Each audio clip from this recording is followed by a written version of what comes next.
kita semua berperan untuk memperbaiki negara ini, termasuk dalam proses pemilunya. Jadi tak usah takut untuk melapor ke Bawaslu, karena Bawaslu bergandengan tangan dengan LPSK. Halo sahabat Bawaslu, pada kesempatan kali ini kita diberikan waktu oleh beliau Bapak Edwin. Beliau sebagai Wakil Ketua di LPSK, Lembaga Perlindungan Saksi dan Korban. Pada kesempatan kali ini kita akan wawancara beliau secara eksklusif di kantor LPSK. Assalamualaikum Bapak Edwin, bagaimana kabarnya? Alhamdulillah, waalaikumsalam warahmatullahi wabarakatuh. Bagaimana Pak di tengah pandemi kali ini kondisi Bapak menjaga tubuh untuk meningkatkan imun di tengah pandemi ini Pak? Ya berusaha bahagia aja. Usaha bahagia Pak ya?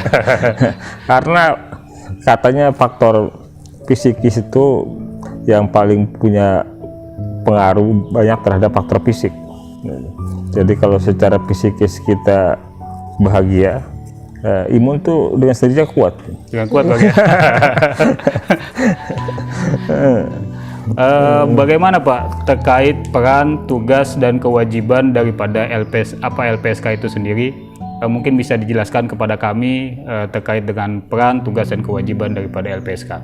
Ya, LPSK ini lembaga perlindungan saksi dan korban yang berdirinya kalau lembaganya ada tahun 2008, namun undang-undangnya sudah ada sejak tahun 2006.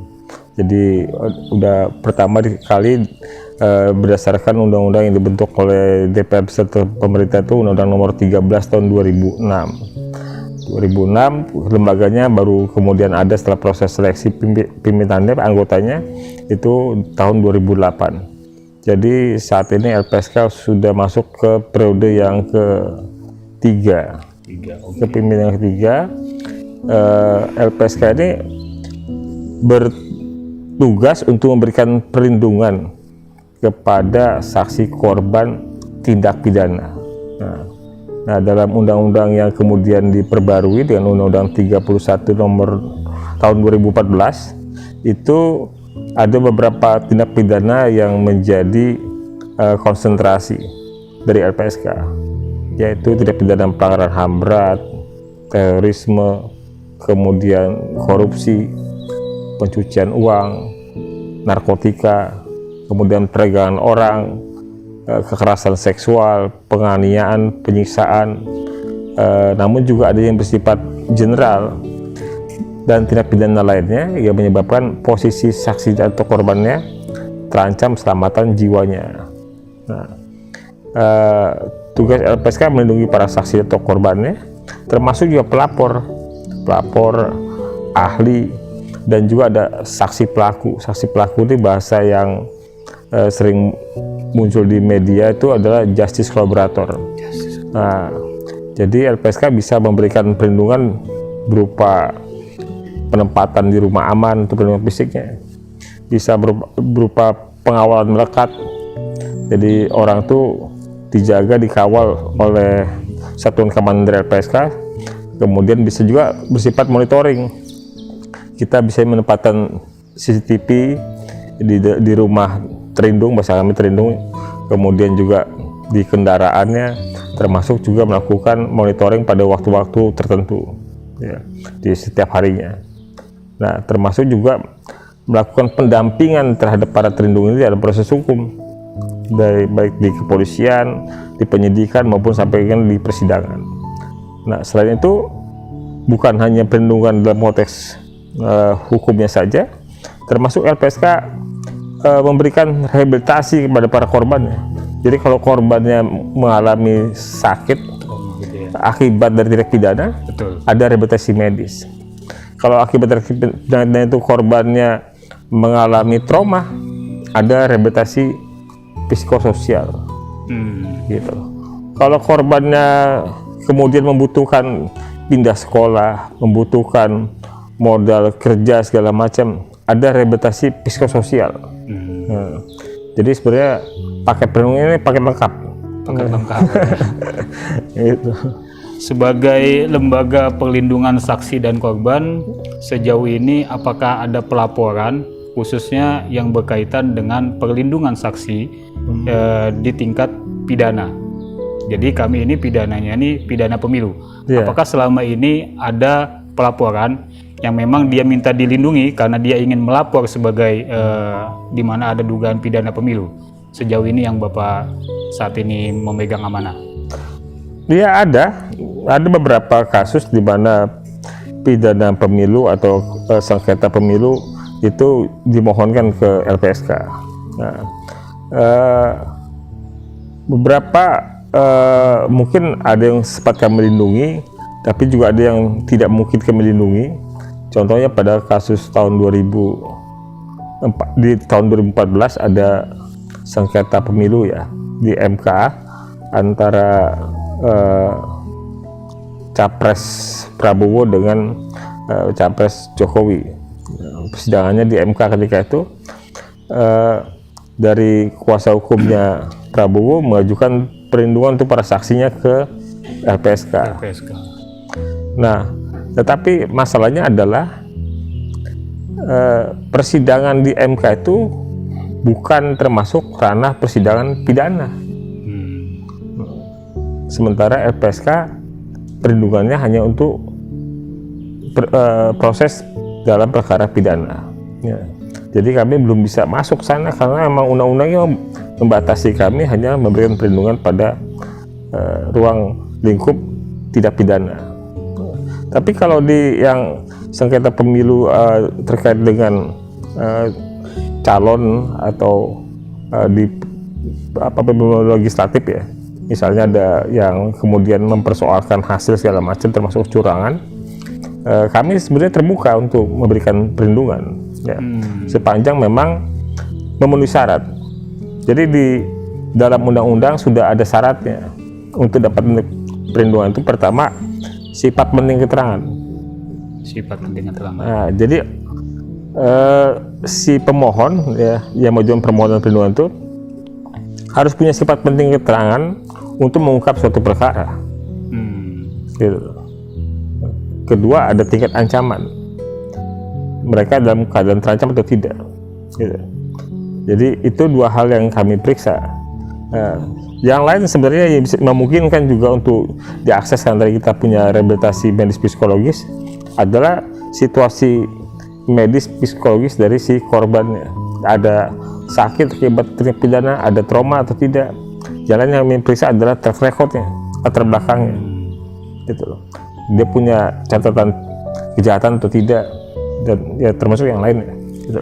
Itu menjadi bagian dari pendalaman kami untuk kemudian memutuskan menerima atau menolak permohonan dari pemohon tersebut. Sejauh ini LPSK apakah sudah melaksanakan kerjasama ataupun MOU dengan penyelenggara pemilu, khususnya Bawaslu? Apakah sudah melaksanakan kerjasama, Pak? Kalau dengan Bawaslu sepertinya belum, tapi yang sudah pernah itu dengan KPU.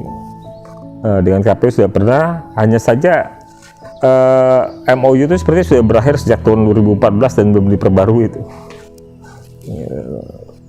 Selama menjabat, lembaga-lembaga mana saja yang telah melaksanakan kerjasama dengan LPSK?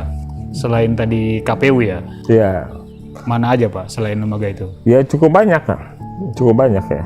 Artinya di bidang-bidang kerja yang hukum khususnya itu sudah punya MOU dengan LPSK. Polri, kemudian Kejaksaan Agung, kemudian KPK. Yang lainnya kita punya kerjasama dengan beberapa kementerian, kemudian dengan beberapa pihak perguruan tinggi, dengan banyak rumah sakit juga. Gitu. Cukup banyak, termasuk juga kerjasama yang kita lakukan bersama dengan lembaga organisasi di luar negeri. Gitu. Apakah LPSK sendiri ini bersifat pasif ataupun aktif di dalam mengawal saksi-saksi untuk penegakan hukum, Pak? Kalau dalam posisi si orang itu belum mengajukan permohonan ke LPSK, sebenarnya norma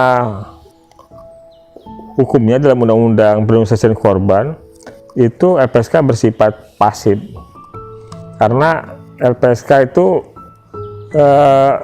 orang untuk mengakses perlindungan itu harus memohon kepada LPSK. Kenapa harus memohon? Karena perlindungan itu bersifat sukarela, gitu. Jadi orang mau dilindungi atau tidak itu si orang tersebut yang menentukan.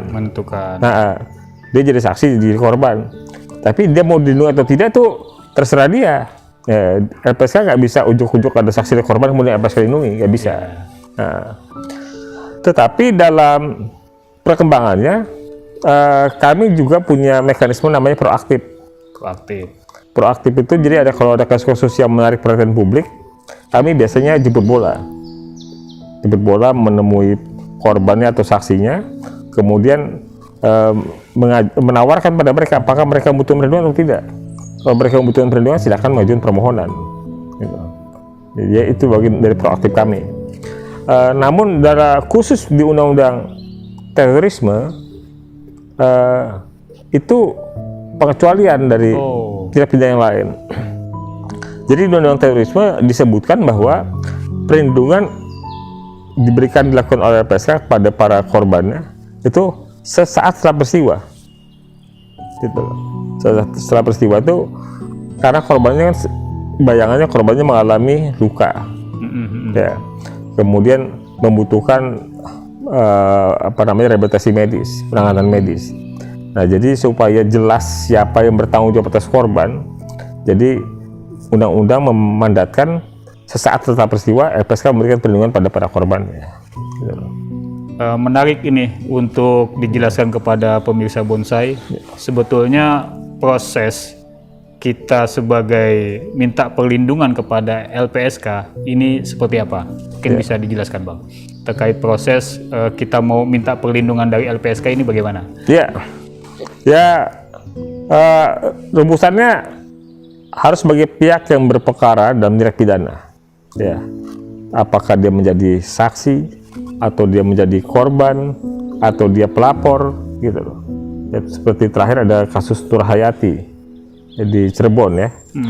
Dia pelapor dan juga saksi yang kemudian ditersangkakan, gitu. Kemudian dia bisa juga ahli. Kemudian dia juga bisa justice collaborator, saksi pelaku yang bekerjasama. Dia pelaku tapi bekerjasama dengan penegak hukum dan dia bisa mendapatkan perlakuan yang khusus, gitu, termasuk reward. Nah, jadi mereka harus mengajukan permohonan ke LPSK. Cara mengajukan permohonannya mudah. Kami punya website, punya aplikasi Android untuk mengajukan permohonan, ada WhatsApp, ada call center, ya. Jadi ada telepon kantor, jadi cukup mudah. Sebenarnya sambil tiduran di kamar juga bisa mengajukan permohonan. Ya kan, sambil tiduran di pantai juga bisa mengajukan permohonan, gitu. Terkait kriteria yang memang LPSK benar-benar menilai bahwa dia wajib untuk dilindungi, itu kriterianya bagaimana, Pak? Ya, tadi yang saya sampaikan, terjadi dia punya sifat penting keterangan untuk mengungkap perkara itu. Kemudian ada ancaman. Ya, memang kemudian itu yang kita tugas LPSK untuk mengeliminasi ancaman tersebut. Yang lain adalah yang tadi sampaikan di awal tentang tindak pidana tertentu itu yang sudah disebutkan oleh undang-undang. Jadi tindak pidana tertentu yang disebutkan oleh undang-undang itu menjadi prioritas kami. Sementara tindak pidana yang lain itu bukan tidak prioritas, tetapi kami akan lebih menilai lebih dalam lagi. Gitu. Namun juga dalam praktiknya LPSK itu tidak menutup mata dari konflik atau problem hukum yang struktural. Nah, jadi kadang-kala ada orang ditetapkan sebagai tersangka, tapi secara umum atau publik melihatnya sebagai kriminalisasi, misalnya seperti itu. Itu juga kita tidak menutup mata terhadap problem seperti itu, sehingga sekalipun dia statusnya tersangka, kalau memang kuat dugaan itu karena ada kriminalisasi, kita juga tidak segan-segan untuk memberikan perlindungan, gitu. Kembali ke core bisnis kita itu kan, kita kan Bawaslu. Apakah dari syarat-syarat yang tadi Bapak sebutkan, kira-kira kriteria dalam seseorang sebagai saksi meminta perlindungan di mana dia ingin melaporkan situasi yang memang menurut dia ini ketika disampaikan itu sangat penting. Apakah kriteria ini bisa masuk kepada LPSK? Dia minta perlindungan. Ya, bisa saja, bisa saja. Apalagi dalam konteks pemilu kan punya pengaruh besar atau jadi pondasi dari demokrasi kita, gitu. Jadi demokrasi ini kan salah satunya diukur dengan pemilu yang fair. Pemilu yang fair itu kan yang terjadi, yang dilaksanakan tidak dengan curang. Nah, kecurangan itu kan membuat mencederai proses pemilu dan juga mencederai demokrasi itu sendiri. Ya. Nah, kalau kemudian ada seseorang yang mengalami dirugikan dengan proses pemilu yang tidak fair, dia punya keterangan penting untuk mengungkap itu dan dia merasa terancam, sepanjang itu di koridornya tidak pidana, bisa kami lindungi. Dengan proses yang tadi Bapak sampaikan, Ya. bisa melalui aplikasi, website, ataupun WA Center, Pak ya? Iya bisa. Nah, pilihannya banyak dan mudah. Nah, Terkait dengan jajaran daripada struktur LPSK, apakah ada lembaga penghubung misalnya di daerah, di tingkat provinsi ataupun kabupaten kota? Karena ini kita sebarkan kepada sahabat-sahabat Bawaslu yang ada di luar daripada Jakarta Timur khususnya, mungkin bisa dikasih pencerahan apakah ada kantor penghubung ataupun struktur di bawahnya itu seperti apa, Pak? ya. Dalam undang-undang kami bisa mendirikan kantor perwakilan di daerah, kantor perwakilan LPSK di daerah. Namun dalam pelaksanaannya saat ini ada 2 kantor perwakilan, satu di Jogja, satu di Medan, Sumatera Utara. Nah, kami punya kantor persiapan di Bangka Belitung dan ada kantor persiapan juga di NTT, di Jawa Tengah, di Bali dan daerah-daerah lainnya, gitu. Ada kendala memang untuk buat persiapan nih soal izin prinsip dari misalnya Menteri Menpan ya, Kemenpan RB. Nah, tetapi sekalipun LPSK belum ada kantor perwakilan di seluruh provinsi, itu sejauh pengalaman saya di LPSK, tidak ada hambatan buat LPSK untuk menjangkau seluruh wilayah di Indonesia. Oke. Ya, baik di kota, kabupaten, kecamatan sampai desa dan daerah terpencil, sudah banyak yang LPSK jangkau. Oke. Dan kita memperlakukan sama semua permohonan, ya, dari manapun asalnya, sepanjang menurut kita memenuhi kriteria, kita akan respon dan insya Allah mereka akan merasa bahwa LPSK hadir atau melayani sebagaimana diharapkan. Baik. Jadi meskipun secara definitif ataupun kantor itu di daerah belum ada, Pak ya? Ya, belum banyak. Belum banyak ya? Tadi ada di Jogja sama di Medan. Betul, karena memang kan salah satu core bisnis daripada Bawaslu adalah penanganan pelanggaran, Ya, khususnya di pidana pemilu, ya, di mana nanti ada dari perwakilan kabupaten kota ataupun provinsi untuk mendampingi. ya. Nah, ini untuk teknis-teknis itu apakah nanti muaranya dia setiap pelaporan masuknya ke pusat atau seperti apa, Pak? Masuknya ke pusat. Ke pusat semua Ke ya? pusat semua. Ya, karena yang memutuskan itu pimpinan LPSK. Oke. Nah, jadi di daerah-daerah itu hanya sebagai kanal aja. Jadi pintu masuk awal untuk mengajukan permohonan, untuk mendekatkan pemohon dengan LPSK, itu secara fisiknya ada kebutuhan untuk mendirikan kantor perwakilan. Tetapi sebenarnya dalam perkembangan teknologi sekarang yang begitu pesat ya, ya sebenarnya nggak ada batas lagi soal itu. Nggak ada batas. Ya, misalnya orang di Papua lewat WhatsApp saja bisa ngajuin permohonan ke LPSK. Begitu juga orang di Aceh, gitu loh. Ya. Terakhir nih Pak, Ya. terkait dengan apa yang perlu diketahui oleh calon saksi ya bahasanya. Calon saksi di dalam pelaporan khususnya nanti di tindak pidana pemilu. Apakah Bapak mau mendorong kepada Bawaslu ataupun KPU untuk melaksanakan sebuah perjanjian ataupun kerjasama. Karena kan sekarang orang kalau mau melapor itu khawatir, wah nanti saya bagaimana, keluarga saya bagaimana, anak-anak saya bagaimana.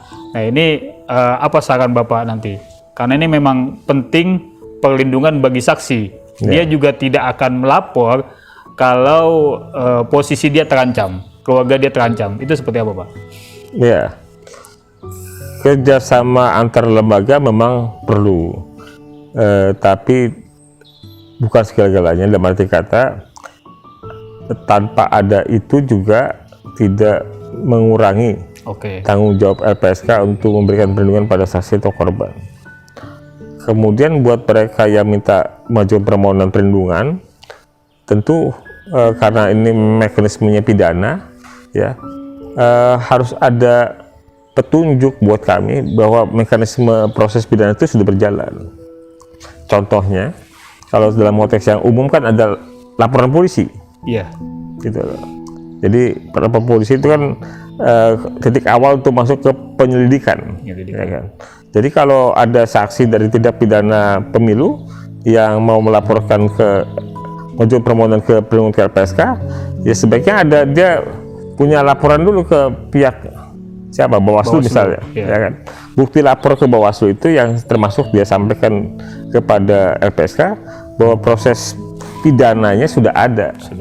Ya, terlepas nanti bagaimana proses itu ya, dilanjutkan atau tidak segala macam, tapi bahwa itu menjadi salah satu petunjuk bahwa dia masuk dalam ranah pidana. Ya. Ya. Jadi tentu syarat yang lain tentu dia harus ceritakan apa masalahnya. Kalau dia punya bukti-bukti ancaman sertakan, ya kan. Kalau dia punya, termasuk identitas dirinya juga harus disertakan. Jadi itu akan menjadi bagian untuk kami periksa, kami dalami, kami investigasi, ya, termasuk juga berkoordinasi dengan para pihak untuk mengetahui kebenaran dari informasi yang disampaikan dan kelayakan apakah orang ini layak atau tidak, memenuhi syarat atau tidak untuk dilindungi. Gitu. Ya karena memang ini menarik Pak, terkait dengan kita kan di tiap pemilu pasti ingin tingkat partisipasi masyarakat dalam mewujudkan